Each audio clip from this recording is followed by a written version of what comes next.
But I did want to start with the University of Memphis football program because on Wednesday afternoon, over at the Billy J. Murphy Athletic Complex, Charles Huff, he was introduced as the 26th head coach in Memphis football history.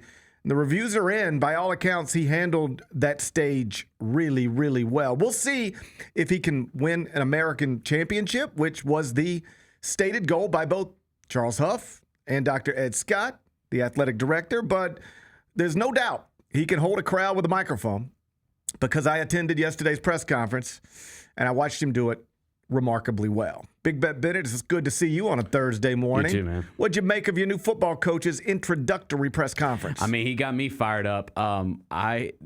When he started talking about the Tigers and Apex Predators, dude, I wanted to run through a freaking wall. I didn't know I was an Apex Predator. Dude, that guy. Did you know you were an Apex Predator? I know now. I know now.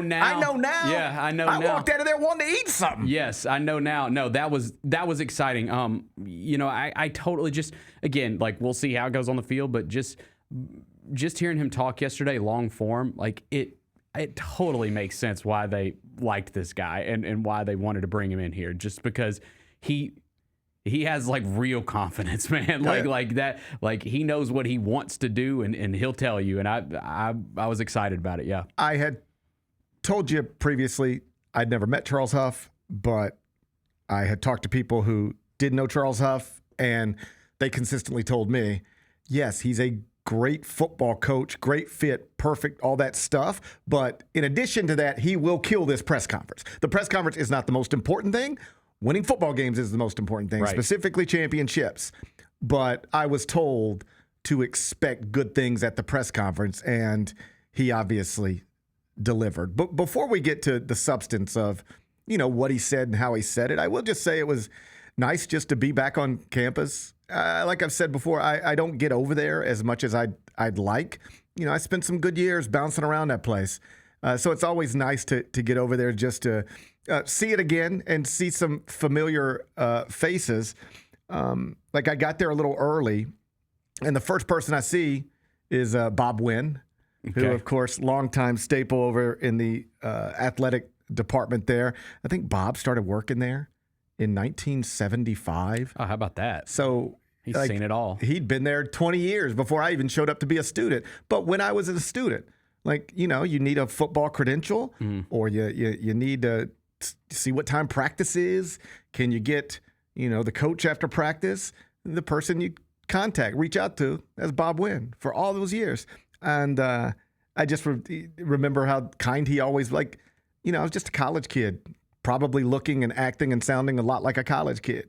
And yet it was Bob and everybody else over on that campus who, treated me then the same way they would treat me yesterday. And so it was just nice, I thought, fitting to walk into that complex, and the first person I recognize when I walk in is Bob Wynn. So it was good to see Bob. And then as I'm walking around, so we're probably still 30 minutes away from the press conference. And I'm just sort of standing there, and I hear somebody go, Horn Lake. And I just sort of look around. I assume I assume that was aimed at me. And I see a guy, and he's smiling, and I see, I don't know who this is, but he just said Horn Lake at me. And I'm like, hey, what's up? I just do that. And I said, are you from down there? And he said, yeah. He said, grew up down there, but now I live in, Olive Branch. And I was like, oh, okay, cool. Well, man, it's good to see you. And at that point, I notice he's in working security, and he's got like a name tag, and it says R. McLean. And I just sort of see the McLean, and the guy's tall, and I'm just like, hold up a second, are you Ronald McLean? And he's like, yeah. And I'm like, Jesus, man, you're Ronald McLean, because when I was a kid, that was the guy. Not many people came out of Horn Lake and really do much, Yeah. Like we had Bill Selby went to the major leagues. That was awesome. And we had some good people do some good things. But if you made it out of Horn Lake, you were a superstar. And Ronald McLean was that guy. He was a star at Horn Lake High before my time. He's a little older than me. But I just looked up to him as a kid. As a kid, that's the guy I was like, man, you'd be playing basketball out in the driveway in Horn Lake, and you'd pretend you're Ronald McLean even though you're not. And then he went on to play for the Tigers in the late 80s and the early 90s. He was like somebody from my school that played for the Tigers. And just to bump into him yesterday like that, like it really, I don't know. I just walked away smiling. Cool. And I was just like sort of being pulled a lot of different directions that I didn't have, or I didn't take proper time to like tell him all of these things, like how cool that was to have him come up and say something to me like that, like the 13-year-old, 15-year-old, 16-year-old version of me would like, that's the coolest thing in the world. And so if anybody has access to Ronald McClain, please get this to him and let him know how cool that was for me to just be able to interact with him yesterday. So then the press conference begins. We all walk over to, the indoor practice facility where we did the show just before the season started, and they've got the stage set up, and everybody's there. All the media. Yep. Sat with Jeff Calkins for a minute. Got to catch up with. How's Jeff doing? Great, good, great. Looked great. Sounded great. Good to see him. See my buddy Michael Hawkins over there. He's a big important booster connected to the University of Memphis. Wolo greeted Mayor Young. Saw Mayor Young. Greeted him. It's a who's who of Penny's there. Brooks Monaghan's there. It's sort of a who's who of Memphis sports. And, the mayor's there. It's a big deal. And then Charles comes out on stage and, the president speaks and Dr. Scott speaks. But ultimately, this is the Charles Huff introductory press conference. And he was great. Just really great.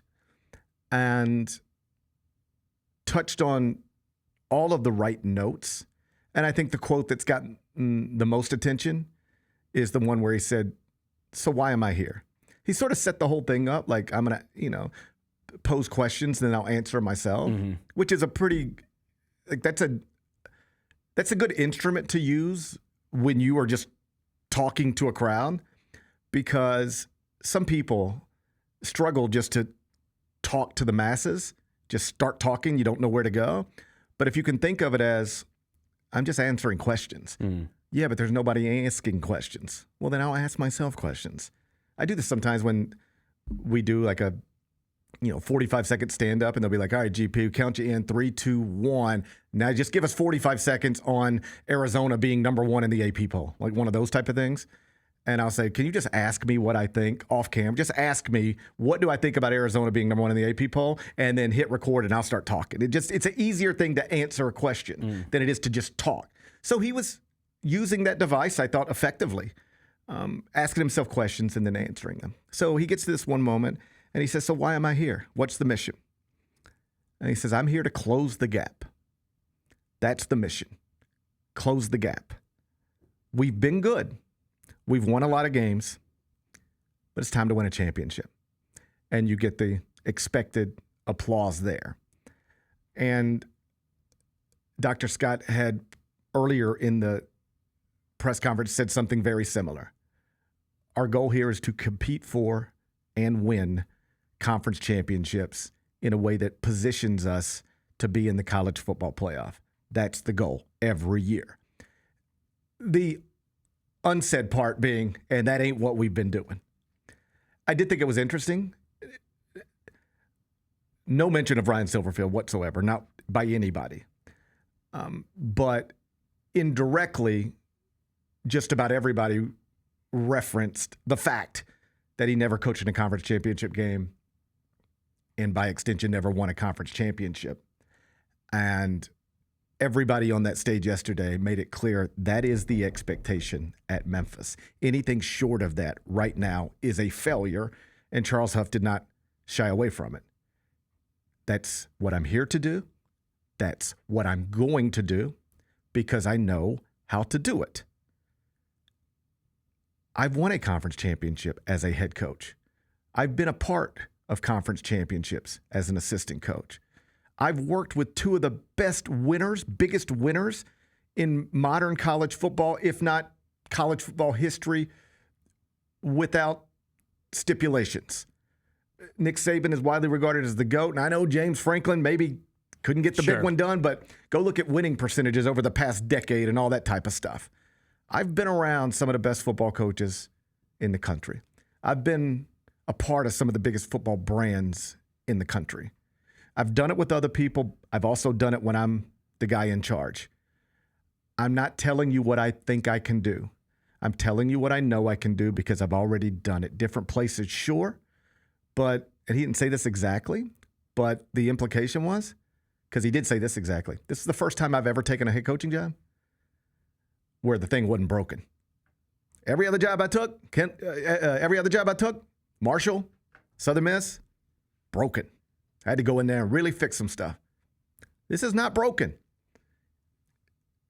The implication being, Ryan Silverfield has got this thing in a pretty okay place. Yes. Maybe he didn't take it where it needed to go. Maybe it closed terribly, but there's a solid foundation within this football program of success, culture. We've got all the resources. Dr. Scott made a point to highlight Cannon Smith and his involvement in the surge. Obviously, that represents a still strong relationship with the Smith family. Like, everything is set up for this thing to be good. And Charles Huff said, I recognize that. That's why I want this job. And that's why I'm here to take it to a new place. What'd you make of not just that moment, but every other moment that generated applause from the crowd of people in that complex? Because I've been to a million of these. I know what they all look like. I've seen bad ones. I've seen good ones. He was connecting with people in there. Yeah, I mean, he clearly won the crowd. And I love that he came in there and said, like, that's the goal, is to win a conference championship. I mean, that goes without saying. Like, that's why you're here. That's why they brought you here. But just the fact that he came out and said that right away, as opposed to, and we're gonna need time to get our people in here and get this thing, build this thing up. No, he's acknowledging it's built up. Like, I can win here right now. Right. Like, that's basically what he's saying right there. And I appreciate that, because that's so important for this team. Like, there's no time to, like, take steps back and rebuild and all that kind of stuff. It's time to go. Like, this program's in a good spot. And that's credit to Silverfield too. Like, yes, it is. Yeah. Like, the program that Charles Huff is taking over is not the same program that, say, Justin Fuente took over. Right. All right. This is in a better spot. And he will have the resources to compete for an American title in year one. So it's up to him to do it. And he didn't shy away from it. He expects to do it. Now, I think it's like title year one or bust? No, of course not. I do not. Of course not. Like, I want to put that out there. But it's reasonable to assume, if he's really as good as they say he is, and as much as he believes in himself, then they should be able to get this thing to a place where when we're at the American Media Day, it wouldn't be shocking to hear, and Memphis is picked to win the American in year one under Charles Huff. I don't know that you can get there, but the goal is to try to get there. Yeah. And he should have the resources to at least give him a shot. Like I said, I've been to a million of these press conferences. I know what the good ones look like. I know what the bad ones look like. But I can also, if I'm being honest, be a little numb to it, because I've heard it all. I've heard every basketball coach in the world talk about, we're going to recruit the best players in the country and we're going to play fast. And it's just like, whatever. I've heard it all. So yesterday I made a point not to just watch Charles Huff, but to, like, glance at the players who, some of whom will play for him, some of whom will enter the transfer portal, I'm sure. But, like, how are they responding to this? Are they at all? I happen to be, just coincidentally, standing next to the cheerleaders. They were right here. By the time I got in that room, all the seats were taken, so I was standing up. Okay. And the cheerleaders were standing up over here. And so I was just sort of watching, how are they reacting to this? Because I'm 48 years old. You don't need me to react to this, really, other than to convince me to get excited and go buy season tickets and stuff. But the job, in many ways, of a college football coach is to connect with young people. You're recruiting young people. He's a young man himself, 42 years old, with young children, 3 boys, beautiful family. Mm-hmm. And how does he connect with? So I was watching, as much as I was watching Charles Huff, I was looking over here at the football players and over here at the cheerleaders. And I'm not exaggerating. I'm not making anything up. These are real things that happened. As he's talking, and he's like, I came here to close the gap. We've won a lot of games. Congrats. We got to win championships. That's what we got to do here. Like, I'm watching cheerleaders turn to cheerleaders and make eye contact, and they're like, let's go. Let's go. They're fired up. Football players, I saw the same type of stuff. They were reacting to what they were hearing. And I thought that won't win a trophy, but it's a good place to start. A lot of this is getting people to believe in you and getting people to believe in your vision. And I thought he did a remarkable job of that yesterday. Now you got to go do the big job, right? And that starts immediately. He even addressed the players in the back and said, hey, like, listen, some of you, I can't wait to work with you. Some of you I know are going to have opportunities to go other places. You know, when I'm recruiting you, I will work hard to get you here. When you are leaving us, I will work hard to help you. Like, I understand where we're at. And he also addressed the high school coaches. He was like, listen, I know a lot of you guys already because I've recruited the city before. And he also has a son. That's good. He also has a son who's going to be like apparently a great football player. Okay. So he's like, all the football coaches are already trying to figure out where my oldest son's going to school. That's his mom's decision. She's his agent. You can deal with her on that. Sort of, tongue-in-cheek laughing. Yeah. But he said, and to all the high school football coaches in the area, we're going to have relationships and sometimes difficult conversations. Sometimes, I thought this was really good. Sometimes you're going to have a kid I want, and you're going to say, Charles, I'm sorry, but he's going to Alabama. There's nothing we can do. It's Alabama, right? And that's fine. I get it. Mm-hmm. Also, sometimes you're going to have a kid you want to send to me, and I'm going to tell you he's a little too slow, a little too small. He ain't good enough for the University of Memphis. That's fine. We can have these conversations. Sometimes I'm going to want something you got, and I'm not going to be able to get it, but we're cool. Sometimes you're going to want me to take something you got, and I'm not going to be able to take it. We're cool. He said, sometimes I'm going to lose local players that I want and that I work hard for to, he didn't say this exactly, but the implication, SEC schools and stuff like that. But he said, I'll get them back. Because you know what happens? I don't have the numbers on it, but a good percentage of the time, particularly in this area of college sports, somebody enrolls at a Tennessee or an LSU or an Alabama. You're a defensive back. You were the best defensive back in Memphis high school football your senior year. Now you just signed with Alabama. They signed 4 dudes exactly like you, all right? And probably got 2 dudes out of the transfer portal who are exactly like you, but 3 years older. It's just very easy for these guys to get stuck, buried on depth charts. Yep. And his point was, hey, send the kid to Alabama. But if it doesn't go well, because it often doesn't, I'll bring him back home. It's fine. No hurt feelings. I just thought he was really good. Really good. Mm-hmm. Now we get to see if he can be really good on Saturdays or Fridays or whenever we're going to play these stupid games. But you get the point. Yep. This is not the most important part of the job, what he did yesterday, but it is a part of the job. It matters. And I gather when Memphis announced this hire or when the news was broken, the reaction wasn't immediately 100% woohoo, because some people had Dan Mullen on this side of their head and others had just watched Jerry Mack win a conference championship and they were fired up about that. And so I get that, but Scott made it clear yesterday, this is what we were looking for. We're not asking this guy to do something he's never done. He's been around winning. He's been around success. He's been around the best. He's won a conference championship as a head coach. And now he's going to do it. He's going to do it here. And he seemed to touch on all of the things that we all talk about all the time that I don't think all coaches understand, even coaches who work here. My point being, he said, listen, yes, we can elevate this football program, but it doesn't just elevate the football program. It can also elevate the university. And it doesn't have to just elevate the university. It can also elevate the city. I mentioned, I know what good press conferences look like bad ones. Tubby Smith's was bad, really bad. Introductory press conference, it was He almost seemed confused. I was there. It was bad. Like you walked out of that one going, oh my God. And you walked out of this one going, okay, let's go.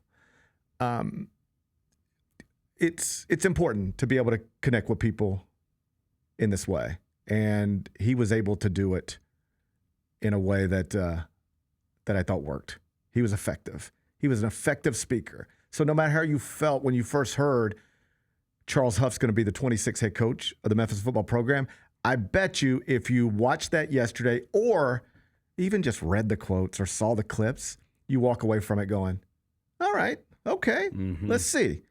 I still don't know, but I'm interested now. Yep. I bet you he at least piqued your interest yesterday. He for sure did. And now we'll see what he can get done in the transfer portal.